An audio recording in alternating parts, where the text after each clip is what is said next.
the best place to work. I love working here. I feel very blessed. I love it here. I look forward to coming to work every day, being a part of this team. Like a family away from home. Where everyone feels like everybody knows their name. A city that supports you. We see that with our benefits. A pension, vacation days, job security. Being able to be heard. We feel valued.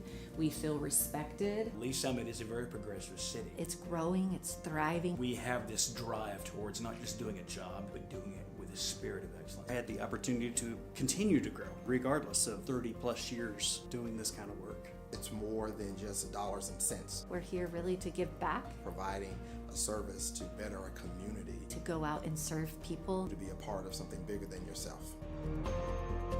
If I would have known what I know now, years ago, I would have been here much sooner.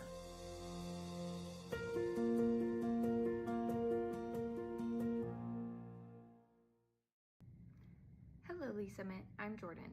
Here's your flash briefing for the week of September 8th. City Council will meet for a regular session Tuesday night at 6 in Council Chambers in City Hall. Meetings are open to the public or watch live on the city's YouTube channel. If you can't watch, catch the recorded meeting on demand on the YouTube channel or by subscribing to the Council Debrief newsletter, which breaks down 3 to 4 key agenda items. Subscribe at cityofls.net. Celebrate the 150th anniversary of the Lee Summit Fire Department at a fun-filled open house on September 20th from 9 a.m. to noon at Fire Station Number 6, located at 101 Northeast Blackwell Road. Bring the whole family to tour the fire station and walk through an inflatable house to learn about fire safety. Don't miss this opportunity to honor their legacy and join the celebration. The city is seeking public input on walkable and bikeable connections from the Rock Island Trail to downtown Lee Summit, as well as wayfinding signage that would be beneficial for trail users. There will be a public meeting held on September 20th from 8 a.m. to noon at the Hardman Park Trailhead and the Green Street Market. The meetings will be held in an open house style format. September is Emergency Preparedness Month. Have you discussed how to reach family and where to meet up in case of an emergency? Disasters can occur at any time, making it essential to have a plan, build an emergency kit, and stay informed. Stay safe with LS Aware, the city's free alert system designed to keep residents and businesses informed of emergencies, such as weather events. Learn more at lsaware.net. Thanks for listening, and have a great week.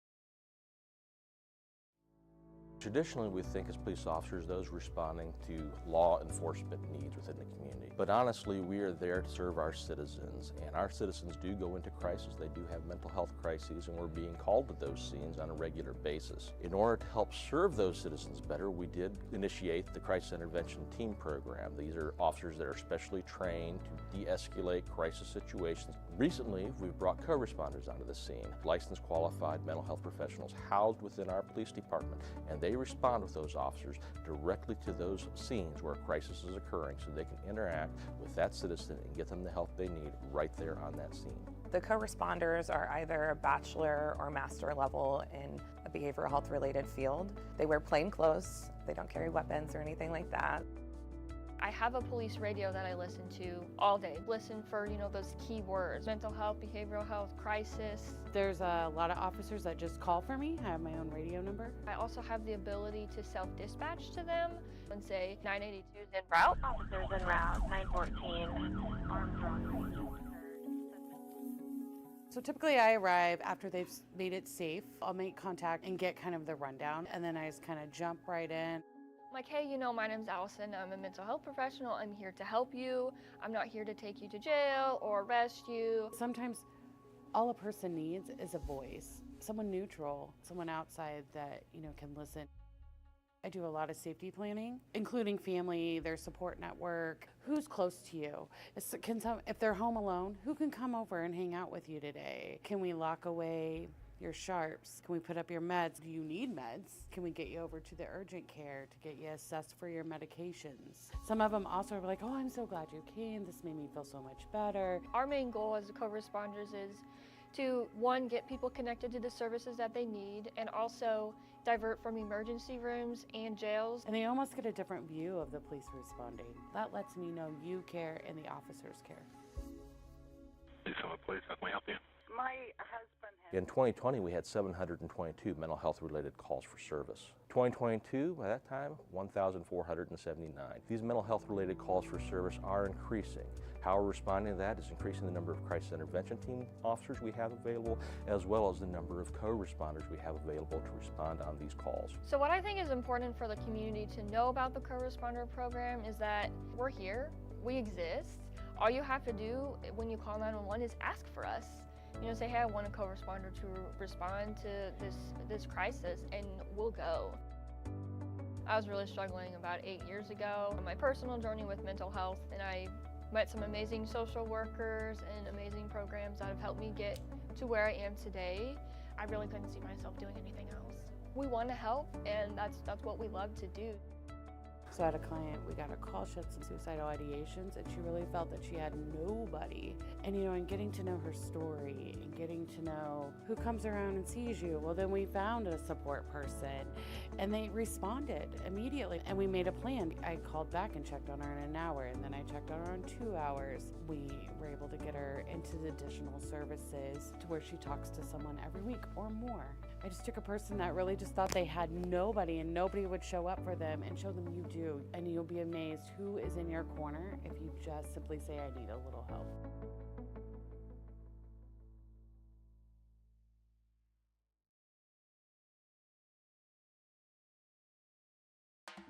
The city of Lee Summit has hundreds of traffic lights across its more than 1,000 lane miles, all managed by the city's public works traffic technicians.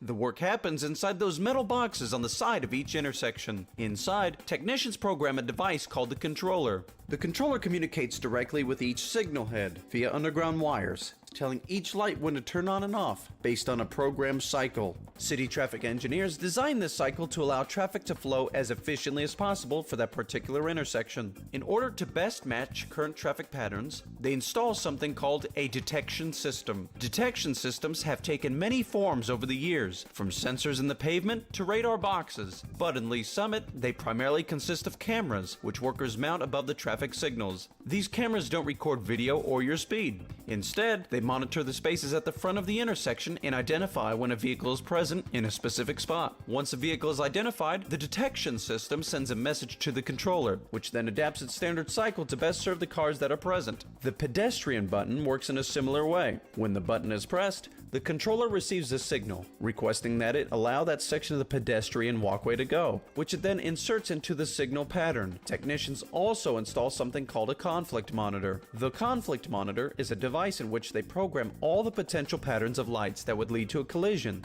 If the other systems mistakenly trigger those patterns, the conflict monitor sends the intersection into flash, causing all lights to flash red and directing drivers to treat it like an all-way stop. City traffic technicians implement and maintain these systems so effectively, we rarely consider them. But every time we safely pass through a signal-controlled intersection, it's all thanks to their work. So the next time you're waiting at a red light, remember the delicate coordination of super smart systems that move you through that space safely and efficiently every day. My parents built their first brand new home in 1987 here in Lee Summit. Pretty amazing to see what Lee Summit looked like in 1987 as a teenager. So vibrant, it was just growing, and there were a multitude of new things coming online. I was in the property management world, going to Rockhurst College, and eventually I raised my kids here. This community holds people. Every time you turn a corner, there's something new. 2013, there was a vacancy on the Planning Commission, and I thought, well, I'm going to give this a shot.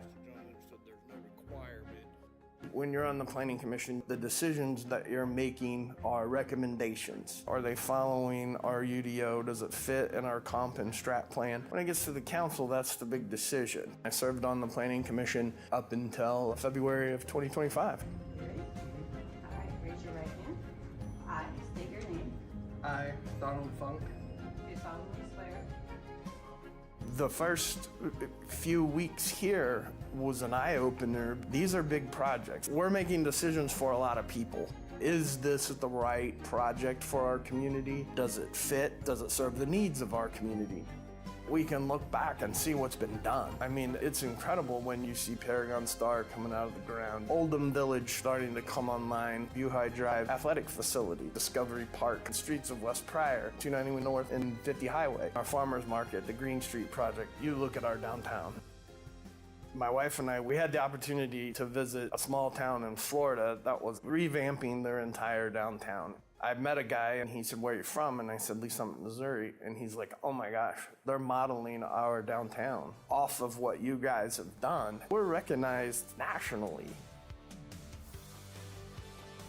I think the easiest way to put it is we're moving in the right direction.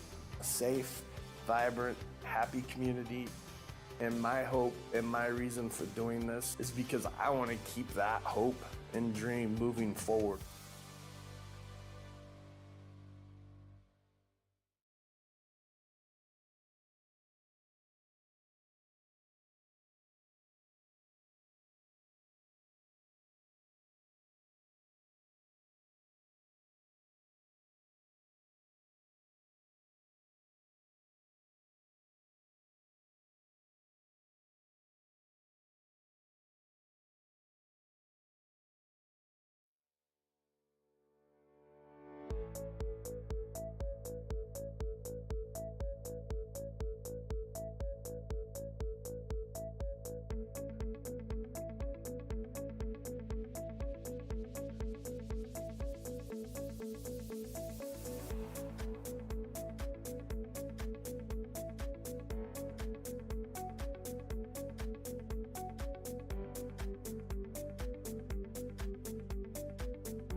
To call to order the Planning Commission meeting, the Lee Summit Planning Commission meeting for Thursday, September 11th, 2025. Can we get a roll call attendance, please?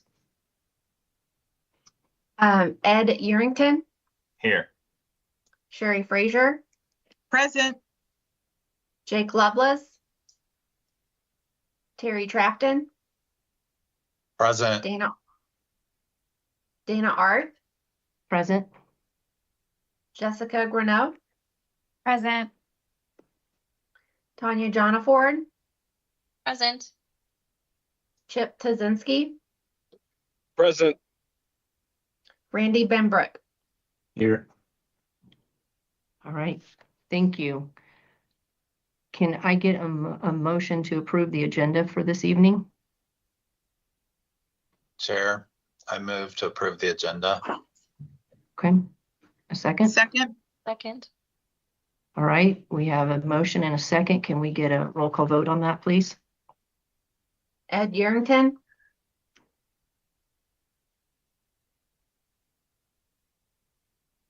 His microphone's off.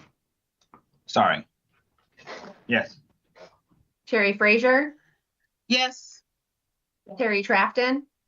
Yes. Dana Arth. Yes. Jessica Greneau. Tanya Jonaford. Yes. Chip Tazinski. Yes. Randy Benbrook. Yes. I'm All right. here. This is Jessica. I'm sorry. I couldn't unmute myself fast enough. So yes. Okay. All right, we will move on to the consent agenda. We've got 3 items. Number 1 is application PL 2024-245, final plat, Pergola Park, 6th plat, lots 134 through 145 and tracks 12-6 T and U NLV Development Company LLC applicant. Item number 2, application PL 2025-009, final plat, Discovery Park Crossing, lots 1 through 9 and tracks A and B, Intrinsic Development LLC applicant. And then item 3 is the approval of the August 28th, 2025 Planning Commission action letter. Can I get a motion on this? Chair, I move to approve the consent agenda. Second. Second? Okay, we've got a motion and a second. Can we get a vote on that, please? Ed Yerington. Yes. Sherry Frazier. Yes. Terry Trafton. Yes. Dana Arth. Yes. Jessica Greneau. Yes. Tanya Jonaford. Yes. Chip Tazinski. Yes. Randy Benbrook. Yes. All right. We will move on to public comments. Do we have anyone who wishes to make a comment about the business of the Planning Commission in general? Chair, I have not received any, but if there's anybody on that would like to make a comment, I would suggest that they turn their camera on so we can see them. Okay, I don't see any. So we'll move on to Roundtable. Does anybody have anything? From a staff standpoint, I only have 2 items of interest to kind of let you be aware of. Just so you're aware, October 14th is the joint City Council and LSR 7 meeting. So more information on that will be forthcoming. But just if you wanted to attend that to see that, it'll be on the 14th. And then just to keep on your radar as well, is typically in December, the Planning Commission and City Council also hold a joint meeting. So once I get to the date and topics on that particular one, I'll let you know on that one. But usually it's the first or second council meeting in December. So beyond that, I have nothing else. Okay. Mr. McGuire, Sure. can I ask you a question? Did you say the time of that meeting? You said the LSR 7 chamber council and is meeting on October 14th at what time? October 14th. Typically, it's normal time at 6 p.m. Oftentimes, they hold that not in council chambers. I do think there's talk about it being held at Green Street this year as opposed to the technology campus. So once I get that solidified, I'll forward all that information out to you guys. You'll send us a meeting notice or something. Yeah. Okay, I can do great. that. Thank you, sir. Anything else? All right, I guess we are going to adjourn at 4:07 p.m. Thank you, everybody. Thank you. Thank you. Thank you. All right. Thank you.